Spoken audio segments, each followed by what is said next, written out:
د اشرف غني او حقاني ترمنځ د اړیکو په اړه د حسن عباس ادعا په دریو دلایلو د ارګ یو کاروان لخوا رد شوه. وایي که اړیکې درلودې نو ولې د وژلو کوښښ کولو جزئیات هم دلته وګورئ او چینل سبسکرایب کړئ. د امنیت شورا پخواني کارمن فضل ربی شینواري لیکلي د حسن عباس کتاب د ځینې برخې پر واقعیتونو ولاړې دي، خو د پاکستان په نوم د یو ازلي دښمن پر بشپړ ادعا باور کول هم ځان ته چل ورکول دي. پاکستان د خپل کوچني خو چټل تاریخ په هر پړاو کې له موږ سره صادق نه و او نه به اوس یې ښایي سبا بل کتاب چاپ ته ورسي چې د حسن عباس پر قلم خطاب شوي غلامان میړنیان کړي، بیا یې ورسره منئ.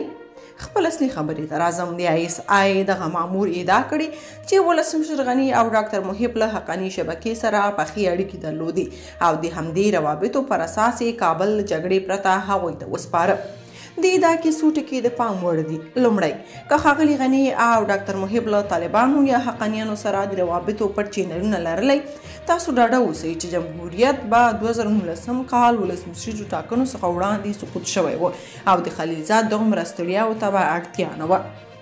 دویم، ولسمشر غني او حمدالله محب په جمهوریت کې هغه دوه کسان ول چې په هر محرم او علني ناستو کې به سیاسي جهادي مشرانو، د رسنۍ استازو او د ملي شورا د دواړو مجلسینو غړو ته په زغرد او ټینګار سره ویل چې د دوحې له دفتر خلیلزاد د کویټې او پیښور له شوراګانو سره د شخصي ګټو لپاره ستاسو روابط به هیواد د بربادۍ کندې ته ټیل وهي. راشي د جمهوریت له ادرسه مقابل لوري سره په قوت مذاکره وکړو چې د ټولو عزت پکې خوندي وي او یوې با عزته سولې ته ورسیږو چې متاسفانه هیچا دې خبرو ته غوږ ونه نیوه.